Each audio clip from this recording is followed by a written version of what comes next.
One, two, three, four.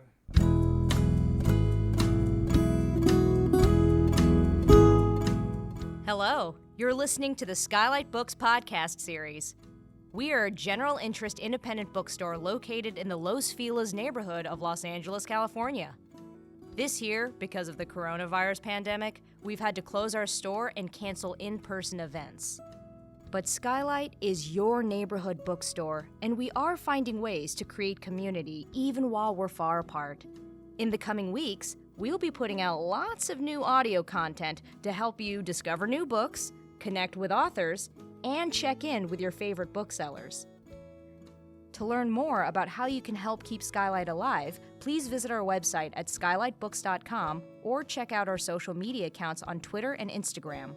You can subscribe to the podcast on Podbean, iTunes, and Spotify. Thank you for listening and enjoy.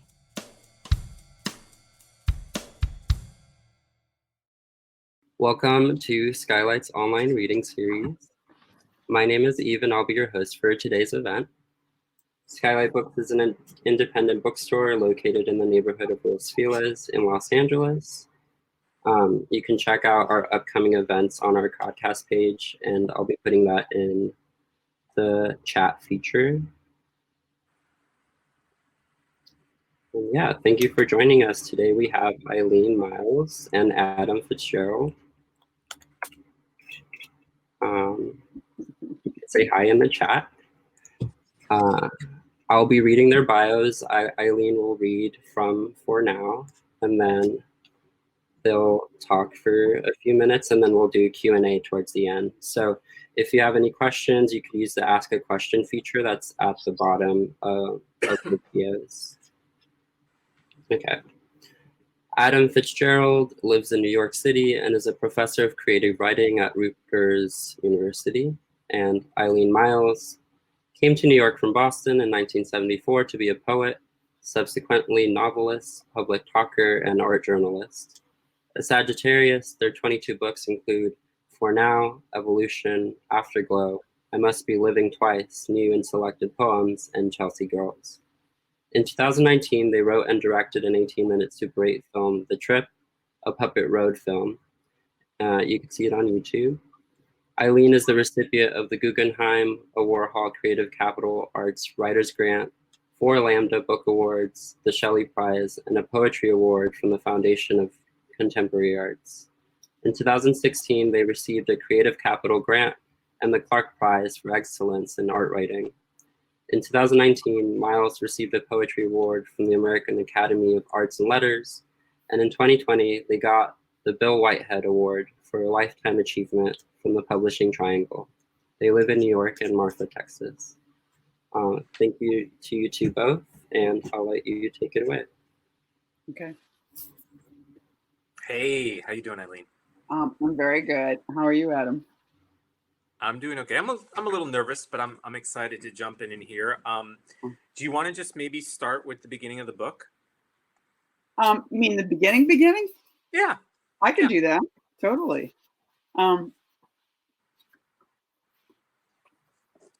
So just to, so this book is sort of like a recording of a talk. So it's just like after the first 30 pages of the book, I'm kind of on my hind legs standing at Yale giving this talk about writing that was comfortable and uncomfortable.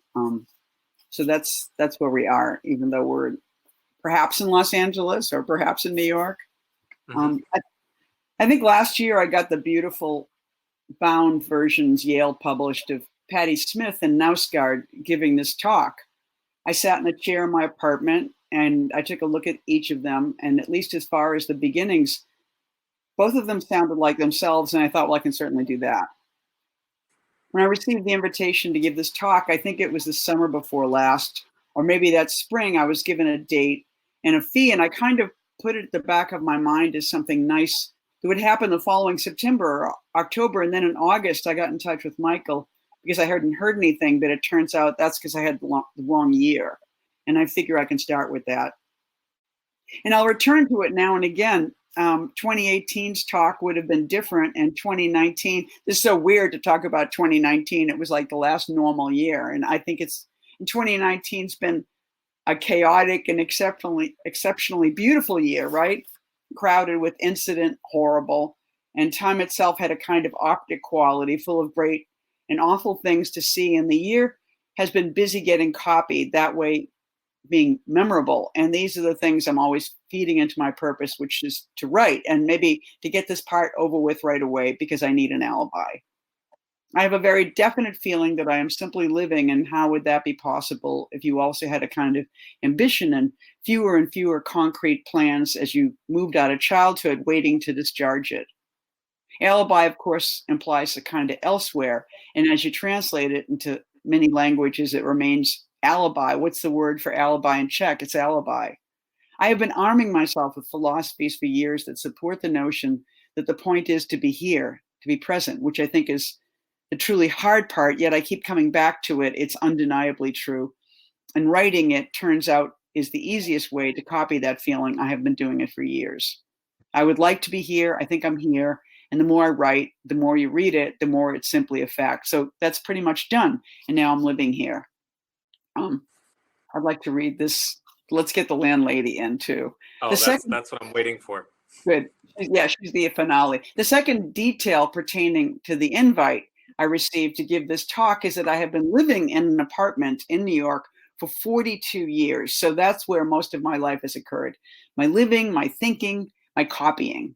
It's one of those East Village rent stabilized apartments, and my building had just been sold in 2017 for the umpteenth time. And pretty soon after my lease was up, I guess probably in June, and the new landlady totally took her time getting the new lease to me. Actually, all of us, which of course spelt danger. And finally, I get an email from her, my landlady, Eileen Myles, saying she wanted to meet each one of us to hand us our leases. And I thought, well, that's sweet. And a few weeks later, she's standing right there in my apartment. She's a conservative looking woman, I bet about 10 years younger than me. And as soon as she got inside here, apartment 3C, she goes, I'll give you $75,000 to leave. That's a visitor, right? I chuckled and rejected her offer. She went on to say that she knows that as well as living here in the small, very inexpensive apartment, I also have a house in Marfa, Texas, which is not illegal, but a fact, and that she, Eileen Myles, knows it. I'm being watched. That was the feeling I got. And then she asked me what I do, and I said, I'm a writer. I didn't say poet, which was interesting. I generally do say that because it is far more perverse. People generally don't know what a poet does. But in the moment with my landlady, I also grabbed a fat book of poetry out of a brown box sitting right there next to the tub. I flashed it, even thinking maybe it would be nice to give her one, also wondering if there was anything incriminating in it. And she looked right through the two of us, my book and I, and then she said, smiling, wouldn't you rather write in Texas? So I just love this opening so much, and I'm just curious. First of all, were you worried about putting? First of all, is Eileen Myles's name Eileen Myles? And No. and at what point did you decide to really go for it in this writing? You know, you had this commission. If I got the timeline right here, you knew you were going to be giving this kind of talk at Yale that is given for other writers who are receiving an award, correct? Mm-hmm. It's like a ceremony. Yeah, and, yeah. And at what point do you think, you know what, I'm going to go into my legal troubles. I'm going to go for it. I'm going to talk about it. I'm just going to kind of put this on the canvas. And I'm curious what anxieties, you know, I could imagine you kind of going there fearlessly or kind of tossing it over. I don't know which. Well, I mean, that's the thing about writing, as we know, is that often, I mean, like you're like, should I say this? Do I say this? And I think usually the best call is to say it and then kind of mop up later. And I don't even mean put it out in the world, but pretty much the writing part just gets to have a life, and then you decide later what's appropriate or not. But the thing that was really weird was that, and I think I probably do say this in the book, it was so strange.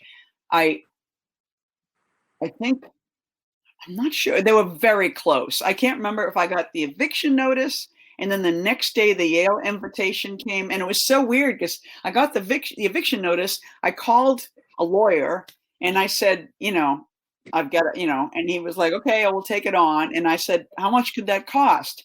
And he quoted a sum for me. And then I was like, whoa, okay. I mean, if it went to court, it would cost that much. And the next day, Yale invites me to come and talk, and they offered me that much.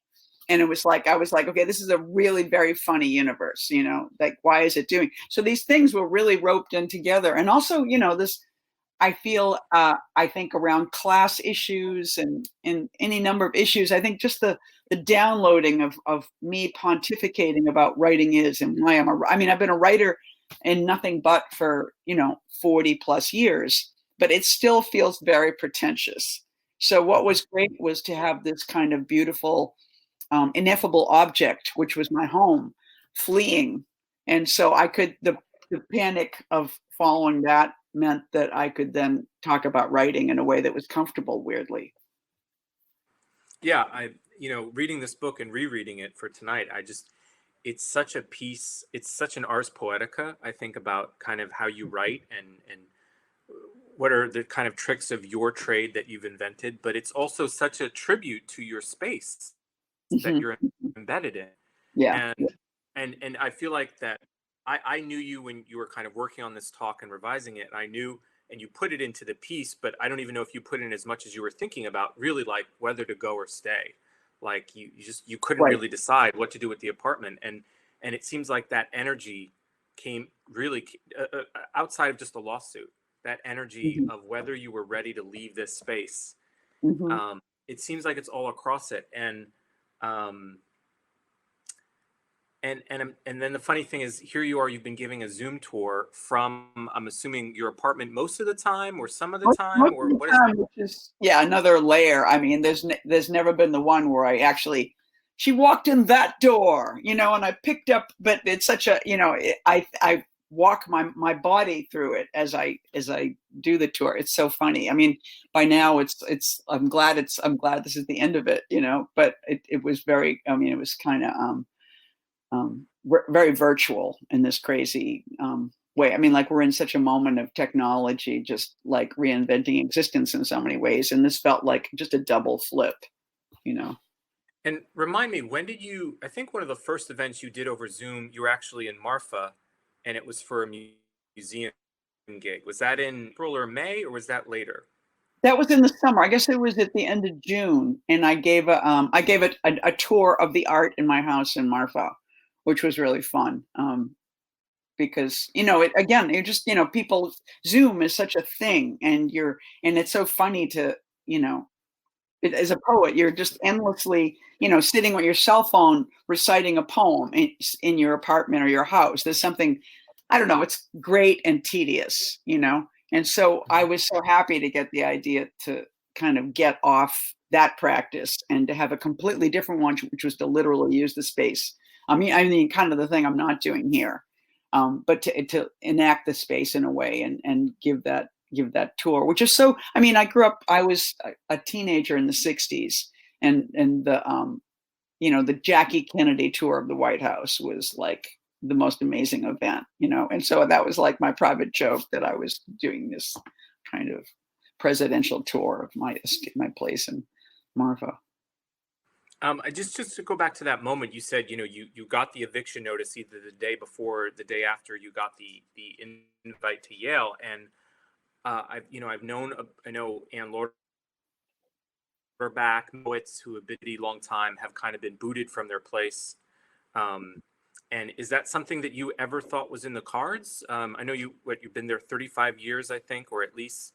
Was that something that had ever occurred to you as a possibility before that message showed up? Oh, 1 million times, because there's so many ways to be bad with a New York apartment, you know, and there were the years where, I mean, I've had multitudes of landlords. So ones that didn't give a shit, ones who were like breathing down my throat, and times when I was just gone for ages, and, you know, people were living here, and, you know, I mean, like, I don't think my landlord is watching at this moment, but I mean, like, so I did many bad things, but there was always little things, I mean, like little superstitious, magical things I did so that I was always legal, you know, and always voted here and always, you know. But I think the thing you were saying earlier about the stay or go, I mean, I just feel like it's so interesting, because I think that's like mortality, right? I mean, it's so weird. Yes, it's about my apartment, but it's sort of like especially when you've lived in an apartment as long as I've lived in an apartment,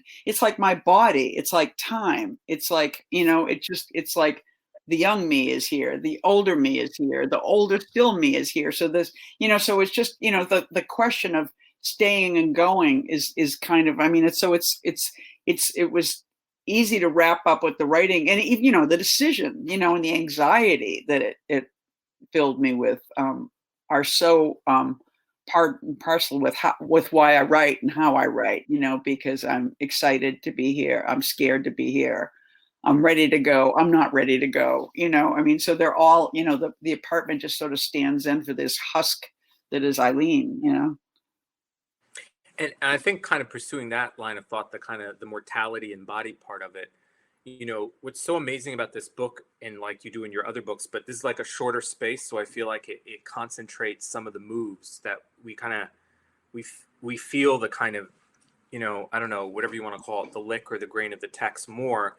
You put a bunch of texts that are outside of this project. That's not true, but a lot of outside texts into the book. Right. And not just you selling your archives, which is one of, I think, the first time I heard you read that, I kind of broke down in tears, and that's not something I'm able to do a lot. But then also your whole obsession with your box, of course, which is this sacred object in Eileen lore, where so many of your notebooks, your poems, your drafts, your I know I'm giving it short shrift, but a lot of really important things for you in your own personal archive are kind of, in a sense, permanently missing, or somewhere out there in this box. That's they're also here. In some other location. Yes, that's right. Right. And so I guess, and then, I don't know what made me think about this, but when you just talked about the apartment as being about like your mortality, you have these intense, as you always do, transitions, but on page 50 and 51, since we're kind of like doing study hall session here, at the bottom of 50, you talk about the binders from the box, and it's a kind of death like me sitting in my office at school thinking preserved, which is such an amazing hiccup. And then in 51, at the bottom of page 51, you're talking about having your poems translated, and then you suddenly give us this interjection without commentary. I read Moira's book, where Mary Wollstonecraft's placenta did not come down, so the doctor stuck his dirty hand inside and pulled it out, and that's how she died. It feels relevant here. And then you never comment, and that kind of just stays there. And so if you don't, I just want to kind of slow down with some of the transitions in the book. Right. Is that a little bit of what you're talking about? Like the apartment was about kind of like, I don't know, mortality or death. I mean, I don't think you were sick or dealing anything specifically while you were writing this, but I'm just curious, like how all this stuff started to surface.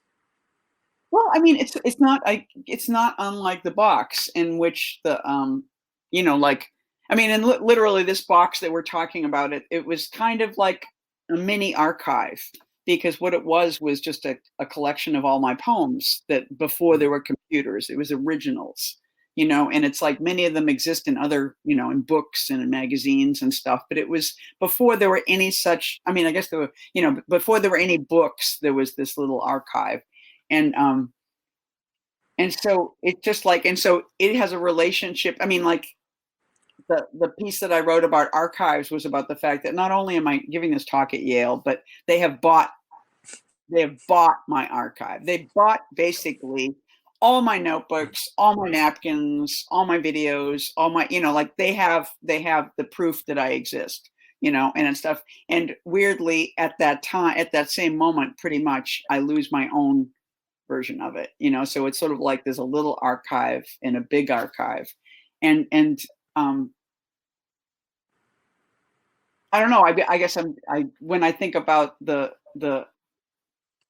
I know like at the points where I thought, fuck it, I'll leave the apartment, I'll take a bite, I'll leave, I'll go, I don't need this. And it's true, I do not need it, I'll be fine, and it's just like, and kind of, one doesn't, like one, as long as one is still breathing, one doesn't need this or that or this or that, so that it's sort of like the two I'm not sure I'm making such a profound, but the two were so intrinsically related because they were both about, I think what the big question starts to be, I think in life and as a writer too, because it's editing, it's savage editing. It's like, how much can I do without?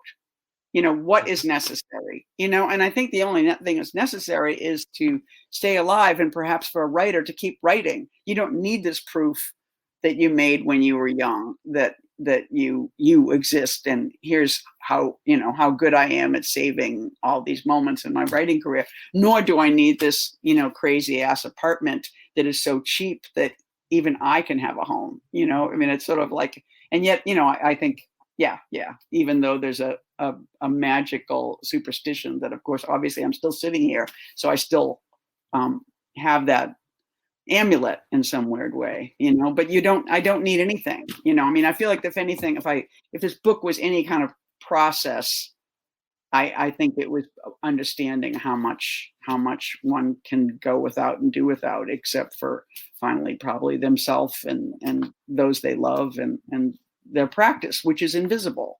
And that's the thing that's funniest about writing. It isn't those pieces of paper. It's not what Yale paid for or what I was saving or.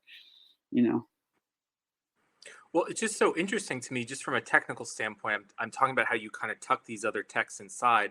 Years ago when I was asking you about writing a novel, and you were very insistent, non-ironical, you said, the way you write a novel is like you put together any other book or a book of poems. There are these different beads, just kind of them up together and string them along. And so I kind of heard what you were saying, Adam, like, don't think of it as like a separate continuous whole that, one day you'll just have 300 pages given to you. Think of it as like, as I guess any novelist or nonfiction writer knows, just do that same kind of like scrapping things together and seeing what sticks. And that's amazing that you do that so much in this book. But the thing I remember when I first heard you read the archives piece, and I think you read a version of the box, maybe as part of a talk for Creative Time. I could be getting that wrong. Is that true? Or something like that? Yeah, it was. Yeah, it was kind of a weird pitch for a TV show that was about the box, and so it was kind of performance. I was holding a box and explaining. But both of those pieces, which I think I've heard versions of totally separate, were so amazing. I remember when you told me that you were putting them both into this little book that's so handsome.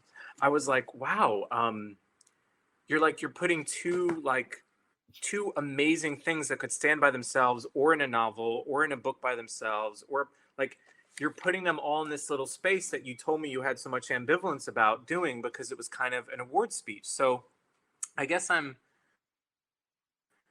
kind of startled by the weird, like it sounds great to kind of paste things together and have it work, but it sounded almost like perverse the way that you were kind of willing to steal from things that really could have stood alone, like really well, if that makes sense.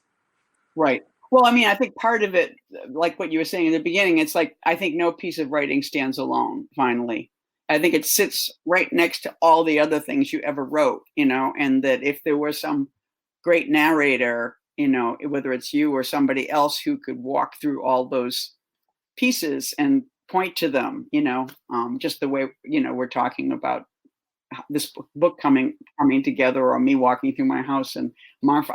I think the tour is the ultimate thing, and so it's just like they are related, and I think but I think someplace in there I talk about the only fiction, and I feel this very passionately, is ease. The only fiction is ease, because it's so funny. It's like the glamour of being a writer, of course, is you meet people and they're like, oh, you're a writer. That's so great. You must have an amazing life. And I do have an amazing life. And they think you must go to beautiful places and you just sit there and write. And I do go to beautiful places and just sit there and write. The only thing they don't get is that it's fucking hell, because it's like anything. It's like you have an easy morning or an easy time writing or a good conversation, or you're like it's sort of like all the ways that life can be smooth, and suddenly you hit a wall and it's just like, and it's like, and you somehow have to either, get rid of that wall or wait for the wall to go away, and so this, I think the cobbling, I think one of the things that was really fun about this book was that I felt like I kind of as I suffered through the process of trying to figure out how to finish this book, and it's not it's 80 pages. I mean, on typescript it was like 100, but because I gave a talk that was an hour long, and that is 7,000 words. And then when it was over, I thought, oh no, I owe them 13,000 more words. And so I kind of dragged the reader through the process of me trying to, so even the things that, like you were saying, a standalone piece, like, I mean, the standalone piece, the funny part about the archive could be like, so it's like My Precious Baby, like this really cool piece of writing. And shouldn't that go, I think when you say standalone, you still in a way think, shouldn't it go someplace really good, not just this talk that you're giving Yale? And I felt totally. I totally that's felt what I that. thought. But then, yeah. And then the perversity was finding a way to, I mean, also pieces can have several lives. It's just like, if I give them this piece, it doesn't mean I can't, put it in a novel later in a completely different way. And I think the challenge with these funny pieces, and I think I talk about this in the book too, is like I have a piece that wound up at the beginning of my dog book, and it's about, this idea that my dog, I get a letter from my dog's lawyer, and my dog is suing me. It was such a funny piece of writing that I wrote that didn't belong anywhere, and it was just funny. And I think that part of the fun of being a writer is just having these crazy ass pieces, and then figuring out a book becomes a place. The book becomes the archive to hold the crazy piece. You've got this crazy stand-up comedian that said something amazing, and you were like, yeah, but where does that character go? And for me, that's part of my definition of form. What kind of room would you build for that weirdo that would then seem like they always belong there, and they wind up being the life of the party, and the party is your book, I want to take us to another moment. On page 11, there's this really interesting and rich vein where I feel like so many different parts of what it means to be sued by a lawyer in New York City come out. And it's like this moment where like race and class and gender and queerness and childhood, for about a page and a half, they kind of all sit together. You want me to read that? Yeah. And if I don't know where you want to start, but maybe at the beta, what I could say is at the bottom of say it again. I would say the childhood. Yeah, exactly. And then just it ends. Well, it's like basically 2 pages and a fragment. Yeah. But that was weirdly, we're very in sync, Adam, because this is one of the pieces I wanted to read. So I'm wondering if everyone has a childhood conducive to becoming an artist, except that childhood is that somehow, the original studio, the time, place. You make art sometimes, and the people in school, try to make you write. Everybody doesn't like it. I did, though. I didn't think there was anything to it. Writing as a profession, wouldn't you want the world? It's interesting that we got around to this. I had other thoughts in mind, but as a kid, the important fact is that you radically understand your own condition. You know that you don't have to go to work or pay bills, and everything's new. So there's an enormously liberated feeling, which certainly abuts on this awesome space, which is writing or art or rolling in the shit of time. Though let me add, this singular experience I project onto childhood, the romance I have about dwelling in poor spaciousness from approximately my mid-20s to my mid-40s, contains a genuine element of risk, but not of condemnation, because the lives I collided with when I went out opened capacities and spaces and wider opportunities. If only I continued walking and breathing and picking up the phone. And if I were so broke that the phone was turned off, I could go downstairs to the bodega and call John Ashbery and ask him if he would recommend me for an emergency grant.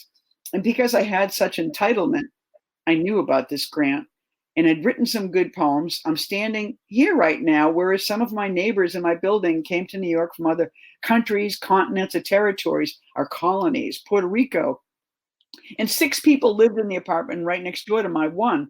And the child of that house is now a large man who doesn't leave the block or hardly the building. His name is Steve, and a woman on the 3rd floor I love, who has been carrying her groceries up the stairs, bump, bump, bump, in a cart for years. We're probably the same age. She came here from South America to get an operation for her son, whereas Our government is now pulling such kids out of the hospital and deporting them. And later in college, he was a camp counselor, and he wrote some emails to one of the campers after the summer that he got in trouble for. And he actually went to jail, and he came back much bigger, jail big, than he was before. Maybe he committed a crime, but I think it was because he was brown and his mother lived her life for him. So I have to acknowledge for myself that I'm living outside of that level of suffering. I wasted time absolutely like I knew I should. Well, I could. The waste was like a frame, an award, an attainment. Literature is waste for sure, but the award was just time itself. Is there any way you could, would you mind just reading 2 more paragraphs? I mean, this, No. by the way, I love these. I love this section so much. And I love the 2 paragraphs more, but it's kind of amazing how it all hangs together. I see the little paragraph, but the next paragraph seems to go on to the next page. Is that what you mean? Yeah. You know what, you don't have to, if you know what, you could stop, I mean, if you're cool with it, you could stop where it says her bag, I've got them if you need more. Cool. Okay, great. But the award was just time itself. There are writers who have jobs. They probably had children and they had to get up at dawn to write for an hour, and that's not me. Queerness is a factor. Even in childhood, you're a bit of a fraud. And later, you just want to put all that time back. If I had that little time, like the ones who write in the morning, I don't know what I would have said. And a lot of those people were women. I didn't want kids and I didn't want a job. I knew that if I had either one of those things, I would think about them all of the time. It would set my morning and it would set my night. I would be in its clock, its childhood and its adolescence, its responsibilities. I think women are supposed to open their legs to time and let it pass through them. It strikes me that that's what choice is all about. If a man chooses to put sperm inside of a woman, inside of her, it must stay. It's like she's Tupperware. The problem is she's visible. And there are women who want to have babies, and I feel awe for the women who make that choice. In fact, I've been overwhelmed by the generosity of women lately. I was getting on a ferry in July, or I was trying to make a ferry, and I stumbled and fell down, and I managed to get on the ferry nonetheless. But what was amazing was that in the cafe area of the boat where I was triumphantly putting a Band-Aid on my bruises, my hands were bleeding from falling. And one woman looked at me and said, "They have first aid here." "Oh, I've got a Band-Aid," I told her. "Yeah, I see. I'm just telling you in case you need more." "Thank you." It was nice she was following me with her eyes. In a few minutes, I realized I would really like an ibuprofen, and I asked her if she had one, and she said, "I haven't. I don't." But she really looked at me, and another woman right over there said, "I've got one," and she started digging in her bag, and then the first woman said, "No, I do. And then she handed a couple to me happily, and the other woman said, patting her bag, "I've got them if you need more." Yeah. So, I mean, rereading the book, I just thought those 2.5 pages were like almost the most amazing 2.5 pages in the book, and not in any easy way, because I think they're actually much more uneasy to read than they let on, and they kind of, it's amazing to me how, you know, sometimes when I get caught in my own soundbite of like, you know, we are intersectional, we have these multiple identities. I think the image of intersectionality in my very literalist mind sometimes is like, oh, all the different parts of myself, they come together to the same point, whether for bad or good or ill or whatever. And I can't speak for anyone else, but as a queer person, as a white person, you know, I feel like so many of my identities are they might affect each other, but they're very dissociated or they're very disconnected from each other. And what's amazing in this section is how these, I mean, a part of me wants to say like the moment about childhood and the moment about Ashbury and the moment about Steve and the moment about queerness and being a fraud. And then this other moment that feels to me like kind of a passage about kind of rape culture, but also how women see each other in these small ways of like being able to just, you don't need to say what's going on. There's this like this immediate mutual aid that exists between, hey, the body needs to be cared for, and someone's like, I've got you, you know. Right. You let all of those moments kind of exist back to back without trying to force them to talk to each other, and maybe they talk to each other and maybe they don't.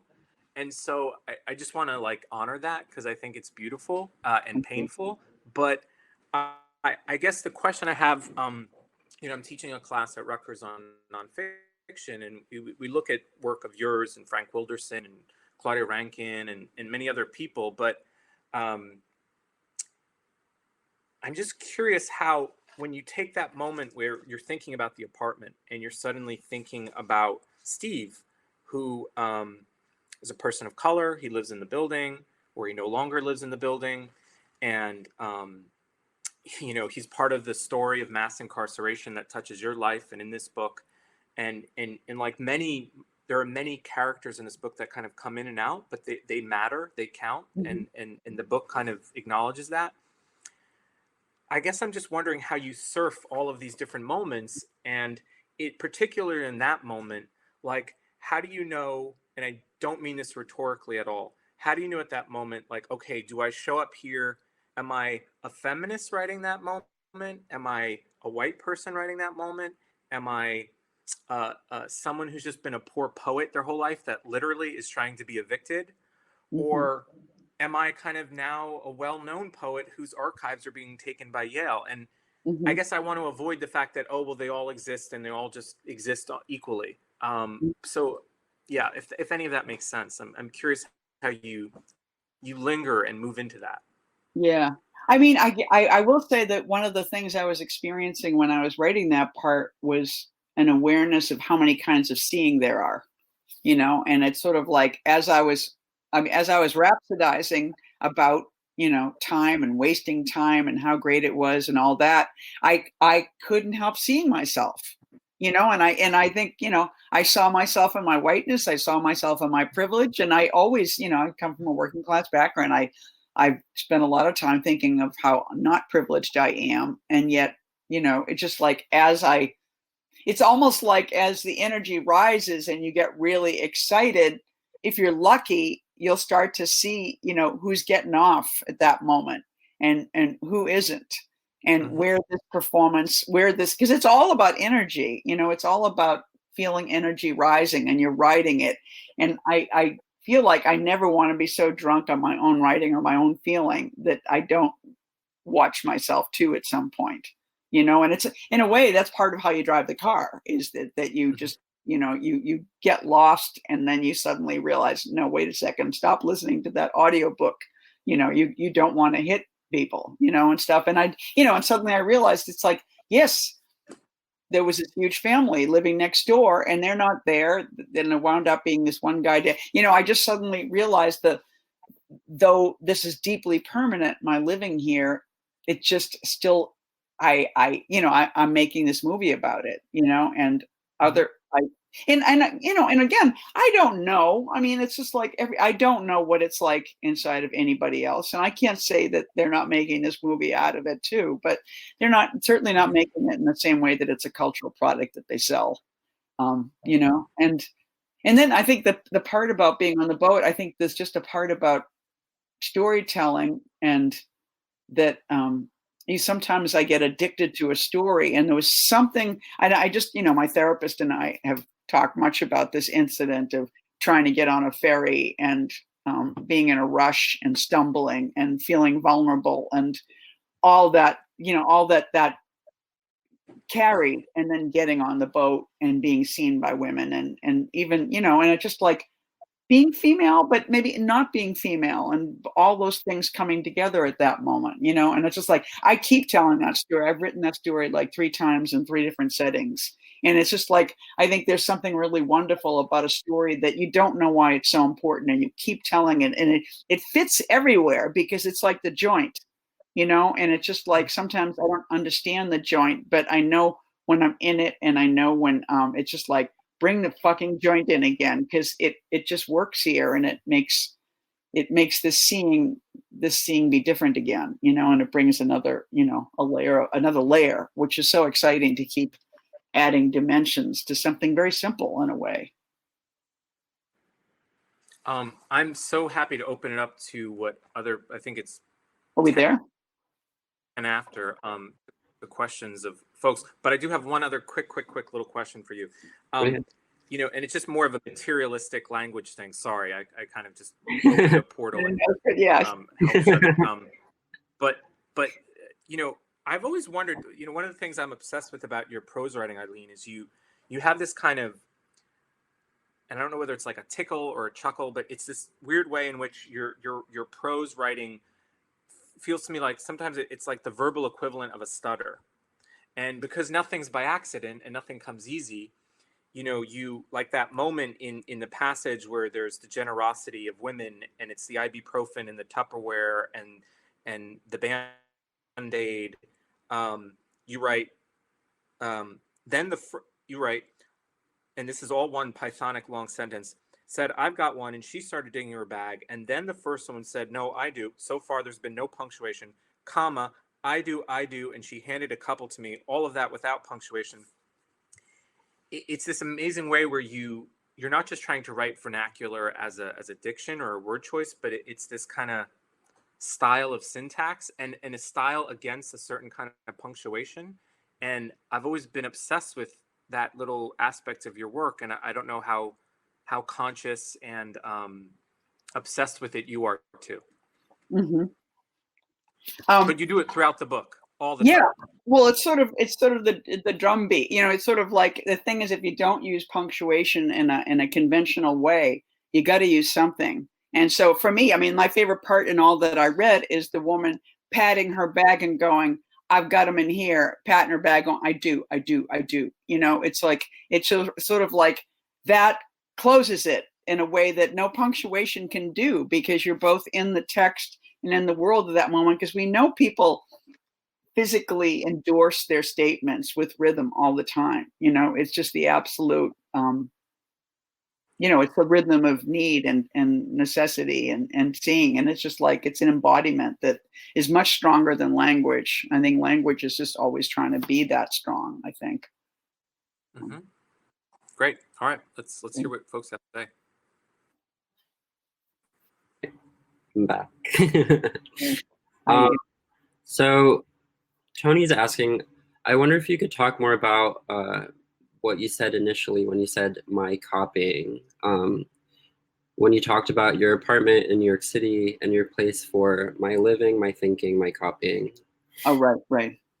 I mean, there's a whole thing in this book about that, but I think that, in a very basic part of writing practice for me, I mean, I think that, I have this art school wannabe thing where I did sort of go for a, like an interview at Mass Art School in Boston. And I remember like seeing a nude posing and just sitting there drawing and stuff. And I just, part of the way I understand, growing up, it's sort of like I drew all the time. I was just copying things all the time. And at some point when I started to be a writer, I wanted to before I knew I had to practice, I wanted to practice. And I didn't know how you did that. And so workshops, they would sometimes, tell us to go into cafes and listen to people talk and just take down language. And there were exercises that were about listening to text and appropriating. And I just dragged it, like I would just come home and open the refrigerator and just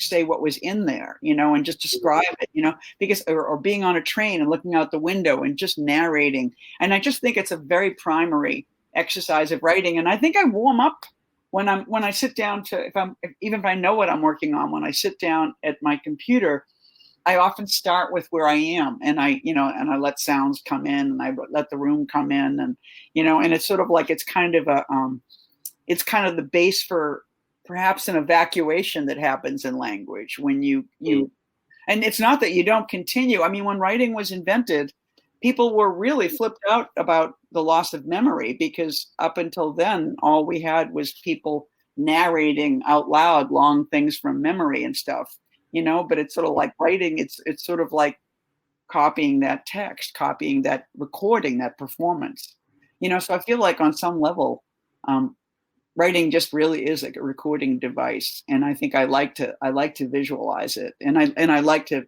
make visual practices for myself and for other writers when I work with them. Zoe asks, how do you relate to attachment and detachment, like ghosts in Afterglow? Like what in Afterglow? Like the ghosts in Afterglow. Oh, well, I think I think I invite the ghosts in, you know. I think I think it's like influence in writing. You know, you read somebody's work and you just feel completely haunted by it. You know, when something or someone in real life, when something really fills you, I think you can't stop it and you can't block it. You absolutely have to let it happen. You know, and so I think just to welcome the ghosts and to not be afraid of them and just to let them take you over, you know, because they will, you know, it's like madness, you know, it's sort of like, and I have my own cursory experiences with madness, you know, and it's like, if you don't fear it, it'll just pass through you and you'll know something more, you know? And so I think ghosts are for the getting, really, you know? Pat is asking, could you take an idea from New York City to Martha and keep the original concept intact without having it be influenced by place? Well, I think that because like New York City, like all places is a fiction. And so I think one of the things that's good about having a solid base in a place, and for me, part of the thing of living in a place or living in a neighborhood for a long time is that it's very solid, you know, it's sort of like it's living, but it's, you know, so I wrote a novel called Inferno, which was about becoming a poet. And I wrote it in San Diego about New York. So it was almost like, because I wasn't in New York, I could write about a New York that I constructed, that I had lived and I had occupied. So I think that, you know, for me, I think poetry is different, though. I just think when you go to a place, the place really inhabits you. And I think you really have to get attuned to that different measure, you know. It really, the soundings of a place are real. I mean, New York is so filled and cluttered and rhythmic in these very particular ways where I taught in San Diego for 5 years. I lived in LA, and the spaciousness was so different, and I had to figure out how to be there. But fiction, I think you take the place with you, you know, so it's a made up thing. Yeah. Going back to the idea of copying, I feel like New York being so dense could maybe facilitate the action of copying more, or maybe not. Yeah, no, there's a lot of stuff, so it's a rich copy, you know. Lindsay's asking, so much of your writing is about being in the world with other people. How have the last few months and COVID opened up new or shut down existing writing doors for you? I was really confused at first. I was like, I was in Texas for a lot of the early part of COVID, and God, I felt like a beginning writer, and I also felt like, you know, I mean, I think more than 3 decades ago, I stopped drinking and taking drugs, you know, and there was an early period of feeling very out of focus, you know, and I wasn't quite sure how to write in that state. And I felt a lot of that in COVID. I mean, I felt like, and then I just had to give myself permission to write badly. You know, I just thought, I need to write. I'm here. That's all I have to do. But I mean, it was weird because I felt like, even though my life is not deeply social, and I have friends in Texas and I go out, but it's just like, it's very different from New York. And I see a lot less people, though I see the same people all the time, which is a little different. But I think I realized that I use encounters with people to get away from myself and refresh my writing. And I didn't have that. And I think that was part of the blur, is that I kind of absorb people and get grounded and then can go back to abstracting, you know? And so, I mean, it's just like right now I'm in New York and I'm just, you know, cherishing every kind of social. I realize that if I don't have one good social encounter a day, I get really nuts. And it's not good for my writing or anything, you know? Kat is asking, hi, I've been hanging on this line in the book. Once I tasted time, I never wanted anything else. And I think that fits in the part where you're talking about relishing and how great it is to have time. But I'm curious about the idea of watching oneself. When you talk about it, it almost seems like a muscle one develops, to see oneself as a way to see the world. I mean, I think I have to say, I feel like Gertrude Stein is the person I feel like I've learned aspects of that from more than any other writer, because she says it, she goes, it's sort of like, as she's expounding on her own genius, she says the capacity to listen speak at this, I think, was it think and speak or listen and speak at the same time is the indication of genius to be, I think so. But I think she was talking about a kind of self-consciousness where you don't entirely vanish into the performance, but you're there and you're watching. And I mean, I think, obviously, I like a lot of writers and artists, I'm deeply self-conscious and, narcissistic and all, so it's sort of like it's a natural practice to be a little too self-absorbed. But weirdly, I think writing is an exercise where you use that and then figure out how to lighten up. I think it's a learned thing. And I think the world, of course, is the invitation to get away from the self. Like even when you're writing very personal stuff in a poem or a book, it's sort of like it does you. I don't write third person per se, but I do describe. And so if you just look out the window and say what's out there, then you are occupying the third person and you have left your body. So I think it's sort of like, and so I think it refreshes the self, because I think it's like I feel like the self is it's like the black crayon, or it's like a knife in painting where you're scraping away and it's a very sharp tool. But I think you need, you need a broader palette than that, or it just gets real. I mean, I know when I'm writing too deeply in a self-absorbed way, it's just like there's no air. I mean, I think you get the air from the world. Do you ever write in second person? Very rarely, once in a while, but I feel like it feels very arch. I often recoil from writers who write in the second person, and so I don't do. I mean, I move into it briefly, but it's sort of like it feels very manipulative. It feels like a detached way to explore the self, but well, because you're projecting. Mm-hmm. Yeah. Candace is asking, I appreciate your voice and your work. I really love how you talked about people rhythmically punctuating what we say. Queer time is so different. Do you feel like being non-binary dyke poet actually affects your rhythm, process, possibilities? Yeah, I mean, I think, I've never been anybody else, so it's hard to say how to, I think that, but I would say that at least some of the experiences, well, it's hard. I want to talk about it in a not negative way, because it's obvious. It's very easy to talk about the strangeness of feeling queer and non-binary and the sense of self. I think it contributes to self-consciousness in this way, and it creates kind of a performative self, because you're trying to both protect yourself and then reveal yourself, and so I think there's a kind of I think a lot of the watching that I've been talking about already, I think has something to do with that. Yeah, I'm not sure. I know, it's hard to say because I've never been any other way, Yeah.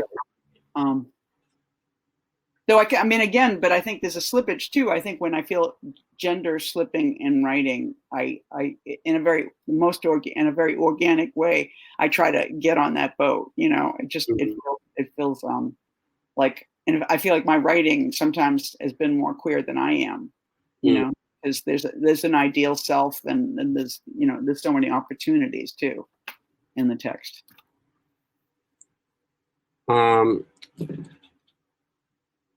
This is a question from Leia. In the making of your film, The Trip, did the narration come first or the imagery? And what's your rising sign? Pisces. Oh, that's a really good question. I'm trying to think. I think it was kind of, I wrote notes, like I kind of designed, I kind of shot by shot, I sort of decided, in a very big way where the story was going, literally where, who would say what kinds of things they would say. So I guess the script, the script did precede the, it's so funny because it's sort of, I think this, because, though we shot silently too. So it's sort of like there was scenario. There was the design for the film, and there was a direction, and there was an end point, and I knew where we were and stuff. But the sound, in fact, was, because it was Super 8, we taped it later. So after we had done it, then I could go and actually type up the script and then meet with Michael, who edited the film and shot it, and record it, and then we, tweaked with. So I think literally the dialogue came at the end. Yeah. But I kind of knew, in a feeling way, I knew what they were saying, and what I know, what was so interesting, the collaborative part was that, the puppets, you would see puppet pathos, and I was like, whoa, so that I could go as deep as that strange puppet face seemed to be casting the film into, so that was interesting, that the puppets, the materiality of them was more emotional than I knew, and I had to match it. Very funny. And do you think, just for today, Eileen, do you think you're going to stay in the apartment? Just for today, yes, but I think I really do feel like this book ended the apartment on some level. So it's sort of like, I feel very much like I could care less. You know what I mean? I feel very free. So we'll just see where the story takes us. I love this one person. Do you find it ironic that when you entered college, Yale was not an option for females? Wow. Yes, but Yale would not be an option for me on any level. Like the last thing I ever would have thought in this planet was that I could apply to Yale, and I could have applied, but there was no way on earth I would have gotten into Yale unless they let me write an essay to show them what I was a genius, what genius I was at 17. But it's right. Very funny. Yeah. I mean, I think that the funny thing about a writer's career is that you walk across campuses all your life that you never would have considered going to, or ever would have felt, welcomed by. So it's a real privilege buster, which is great. It's a great pleasure, I guess. Yeah. Well, thank you to you two both. Do you have any final words before we go? Oh, no, I think only gratitude. Eve, thank you so much for making this happen, and your questions. And Adam, love you. Thank you so much for doing this. Well, I love it. I shill for it. If you want to buy for now, you could just click the green link below us. Link in the skylight. But yeah, thank you to both. And this is recorded, so you can watch it after and share with your friends. And I hope both of you have a good night. Cool. You too. Bye, Eve. Bye. Thank you for listening to the Skylight Books podcast series. Please don't forget to visit our website at skylightbooks.com and make sure to follow us on Twitter and Instagram. Also, don't forget to subscribe to this podcast for more author talks and bookseller conversations. You can find us on Podbean, iTunes, and Spotify. Stay safe and healthy, and we hope to see you back in our store soon.